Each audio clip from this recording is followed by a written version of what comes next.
So first of all, congratulations with the movie. I thought it was really touching. Thank you very much. Yeah. What I was wondering is because I read that the script was already like finished such a long time ago.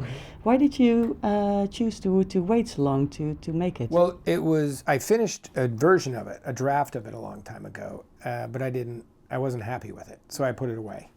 And then I took it out and I started from scratch. So I took it out and I sort of connected with two other writers, Thomas Biddigan and Noé Debre, the two French writers. And I said, hey, I like the idea of this movie, but I don't like the movie. And we kind of rebuilt the whole thing. So it wasn't like I was sitting on a draft and then just one day said, I'm going to do this. I really had to kind of reconceive the whole movie, you know. And that's what we did. And I felt like the first draft, I didn't have enough of a point of view on it. I didn't think there was enough dimension to the movie. And I wanted a movie that had a little bit more human dimension and less thriller.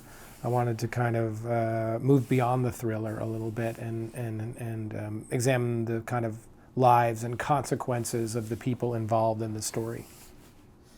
And is this also, you chose to shoot it in Marseille, like one of France's oldest and most diverse cities. Is that also a special reason why you chose that city?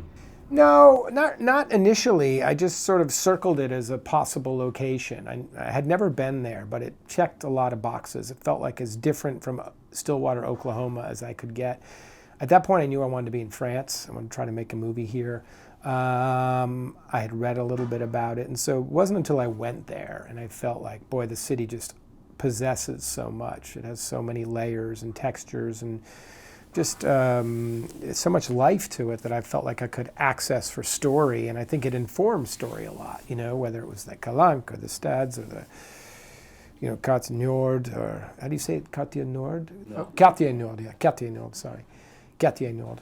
Sorry, my French is, I'm tired of my French. Mine is not much better, believe me. Okay.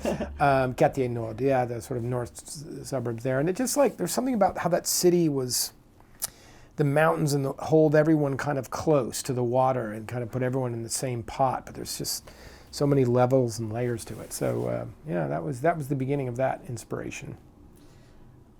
It also must have been so much fun to oppose the differences between French and American culture. Yeah. How did you choose those directions? Well, you know, it was really just working with French writers and feeling like, look, this isn't just a fish out of water story, because that story's been told and it felt a little bit hackneyed. So what would it really be like? This guy's been here before, obviously. That was interesting to us. Like, he was coming with a plan. He was coming to a city that he didn't really know the city, but he knew the city enough to do what he had to do, which is basically visit his daughter, do her laundry, go home, spend time with her, you know, that kind of thing. Of course, the movie opens up a lot from there. His intentions take on new purpose when he sort of takes on his mission. So I think it was really just trying to find the reality in it. What are the obstacles of this guy? And then as he starts to get in over his head, as he's overmatched by either the legal system or just practically kind of trying to figure something out in a city where he doesn't speak the language or really understand the various cultures of that city, you know, what does that look like? And that was really fun. So like a scene where, like when we screened it at here at Cannes the other night, and you know, that scene where Bill shows up at this university and opens the door, like the whole French audience laughed. It's just the idea of like this roughneck bopping in on a college level course of science course or geology course. It was just putting him in those positions was, as a writer, was a lot of fun. Yeah, and also the question if he voted for Trump, right? Yeah. I mean, just finding those things that, you know, people are curious right now about the country. I didn't do that just to sort of make a Trump joke. I don't feel like joking about Trump, to be honest. But I know there's a lot of curiosity around the world about how, what, where, when, like what is it, you know? And I think, especially a woman like Nejma in that scene, her kind of salty friend, it was like, I gotta know. And people are trying to understand that still. I know I am. And is there also something that American people really think is funny about French people? Yeah, a lot. French people are funny.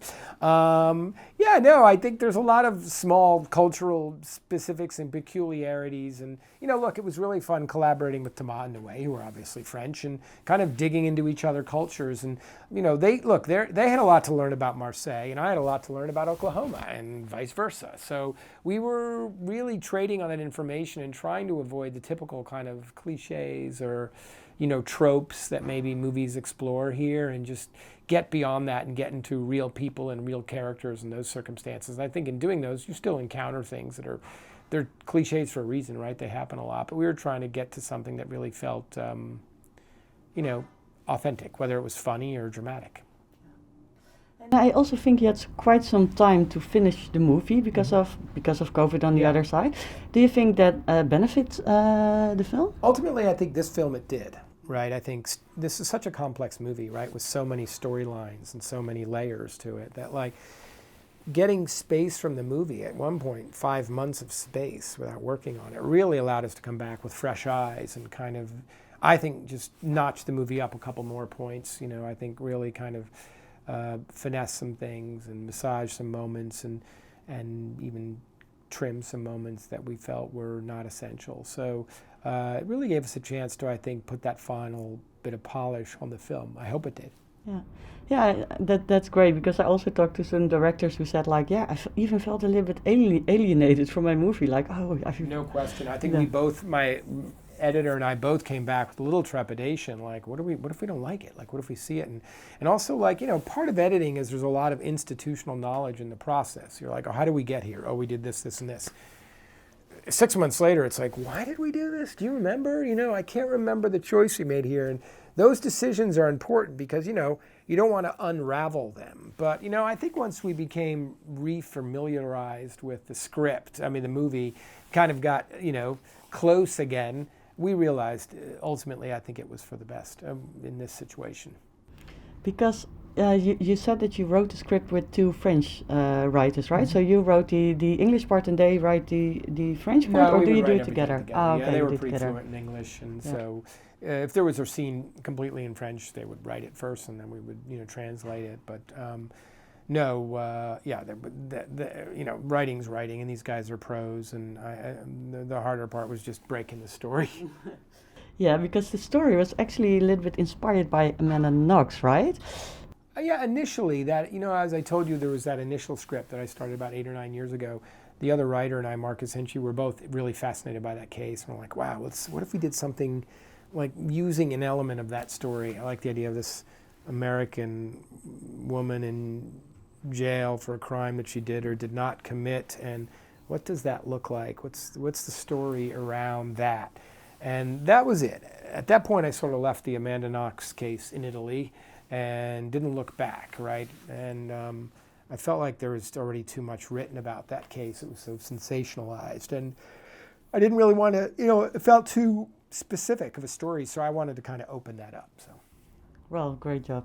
Thank you very much. Thank you so much. I appreciate it. Ladies and gentlemen, you're watching Hey You Guys! Hey You Guys, huh? Hey, you guys. Is that from the Goonies? It is indeed, yes. Nice. Hey!